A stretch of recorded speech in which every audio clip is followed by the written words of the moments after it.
आता बघूया टॉप 9 मोठ्या बातम्या।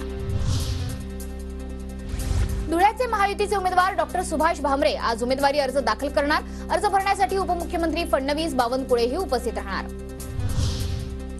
महायुतीचे उमेदवार राहुल शेवाळे आज 11:30 वाजता उमेदवारी अर्ज भरणार। मुख्यमंत्री एकनाथ शिंदेही उपस्थित राहणार।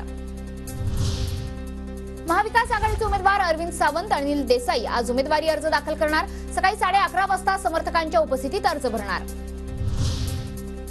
ठाकरे गटाचे नेते राजन विचारे आज उमेदवारी अर्ज भरणार। आदित्य ठाकरेंच्या उपस्थितीत अर्ज दाखल करणार। नाशिकचे महाविकास आघाडीचे उमेदवार राजाभाऊ वाजे आज उमेदवारी अर्ज दाखल करणार। संजय राऊतांच्या उपस्थितीत रॅलीचंही आयोजन।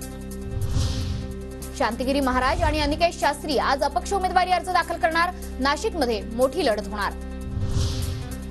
गिरीश महाजन, दादा भुसेंची मुख्यमंत्री शिंदेंसोबत भेट। नाशिकच्या जागेवर उमेदवार लवकर जाहीर करण्याची मागणी, तर 2 दिवसात उमेदवार जाहीर करण्याचं शिंदेंचं आश्वासन। नाशिकची जागा शिंदे गटच लढवणार। औपचारिकता म्हणून उमेदवारीची घोषणा फक्त बाकी। लवकरच मुख्यमंत्री अधिकृत घोषणा करतील। हेमंत गोडसे नाशिकातून लढण्यावर ठाम। ही जागा शिवसेनेची आहे आणि ही जागा शिवसेनाच लढवणार आणि म्हणून मला असं वाटतं का प्रचार हा झालेला आहे, फक्त उमेदवारी ही औपचारिकता आहे।